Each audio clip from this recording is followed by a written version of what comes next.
Daí, turma, como é que estamos?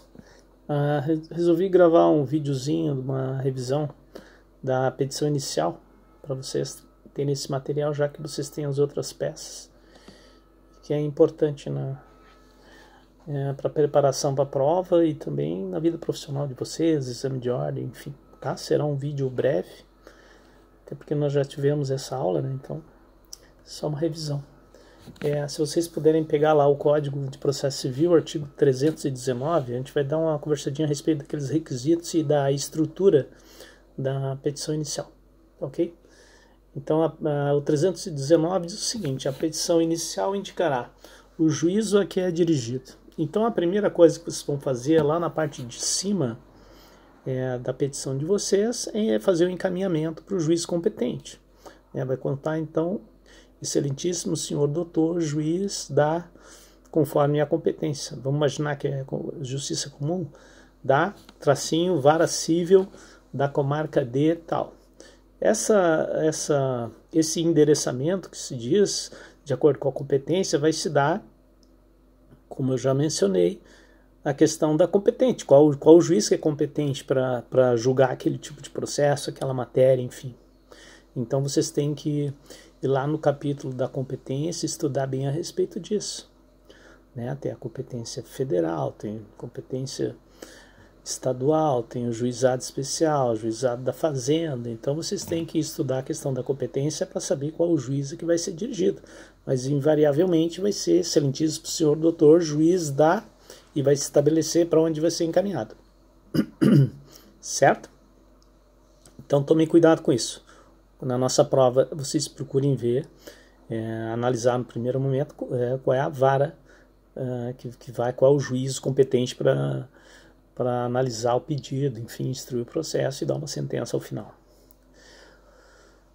O inciso 2 diz: a petição inicial indicará os nomes, prenomes, estado civil, existência da união estável, a profissão, CPF, identidade, endereço eletrônico, o domicílio e a residência do autor e do réu. Então vocês têm que observar, vocês vão ter disponível com vocês o Código de Processo Civil, seja para a nossa atividade valendo nota, como também no exame de ordem, para fazer a peça processual. Então é só seguir aquela orientação ali. O que alterou basicamente do código anterior para agora é a questão da união estável, e também se exige agora que a qualificação seja completa, para fins de que evite-se algum erro em razão de homônimos e tal. Então se exige também o número do CPF, RG, endereço eletrônico, para eventualmente se fazer uma intimação pelo meio eletrônico.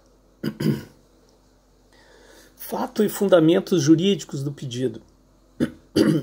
Organizem isso, tá, galera? Fato e fundamento jurídico do pedido. O que significa?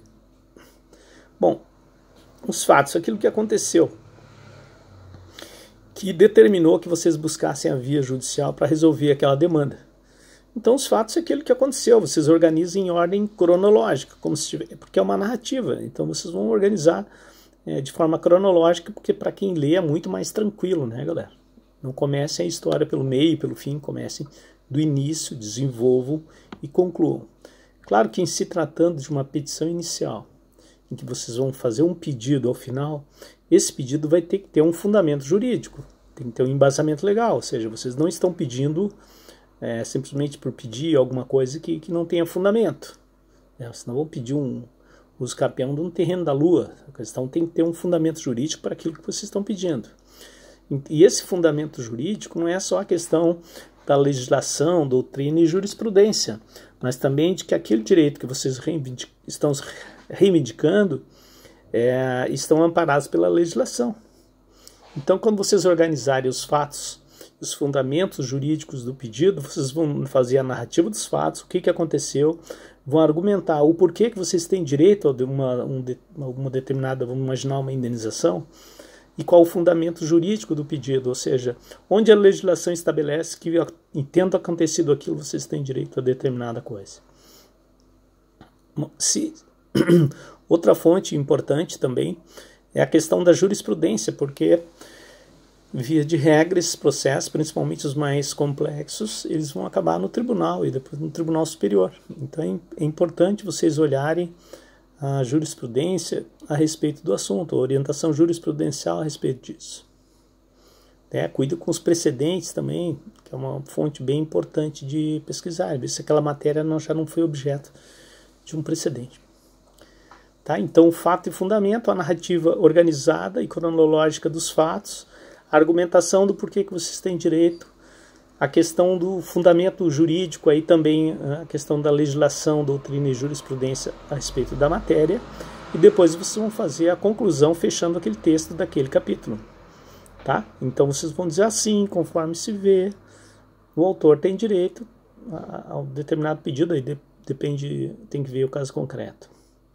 Existem ações, galera, que vai acontecer mais de um pedido. Vamos imaginar um divórcio, tu vai tratar da partilha, dos alimentos, da guarda, visita, do divórcio em si.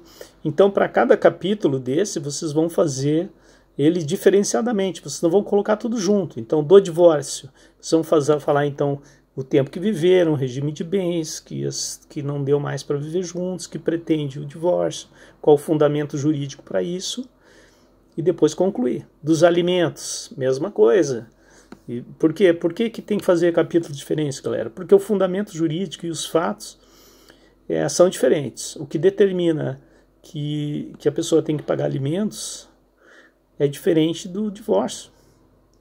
É diferente da partilha de bens. Vocês vão encontrar o fundamento jurídico para isso, em que pese tudo ter originado de uma relação, de uma união, através do casamento, o fundamento para cada pedido é diferente. Então vocês vão...